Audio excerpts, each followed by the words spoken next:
మీలో కేక్ అంటే ఎంతమందికి ఇష్టమో కమెంట్ చేయండి. ఇక్కడొచ్చేసి అయితే నేను చేసే రెసిపీ అయితే ట్రై చేసి చూడండి. చాలా బావుంటది. ఇక్కడొచ్చేసి అయితే మనకు కావాల్సింది బ్రెడ్, మిల్క్, నెయ్యి అంతే అన్నమాట. ఇక్కడొచ్చేసి చూడండి అప్పుడప్పుడు కేక్ తినాలనిపిస్తే అలా షాప్‌కెళ్ళి అలా కొనుక్కోకుండా ఇలాగైతే ఇంట్లో చేసి అయితే ట్రై చేసి చూడండి. చాలా బావుంటది. టేస్ట్ కూడా భలే అనిపిస్తది.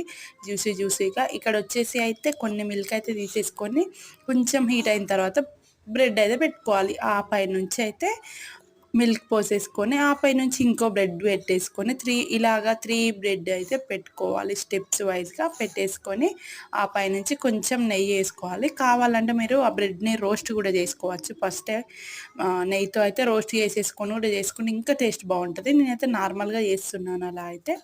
అసలు ఎంత టేస్ట్ ఉందంటే చాలా బావుంది. సూపర్ అనిపిచ్చింది. చూడండి ఇక్కడ కట్ చేస్తుంటే నాకు కేక్ కట్ చేసినట్టే అనిపిచ్చిందండి. చూడండి ఎంత జ్యూసీగా స్పంజీ భలే అనిపిచ్చింది. కూల్ కేక్ తిన్న ఫీలింగ్ వచ్చిందనమాట.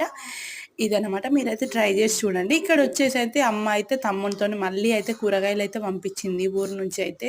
ప్రతి ఒక్కడైతే తీసుకొచ్చాడు. మళ్ళీ అయితే సరిపోయేటట్టు కొన్నైతే. ఒక 2, 3 డేస్‌కైతే సరిపోతాయి ఇంకా. అండ్ మా వీడియో చూస్తే వెళ్ళిపోకుండా సబ్స్క్రైబ్ చేసుకోండి. అండ్ ఒక లైక్ కూడా.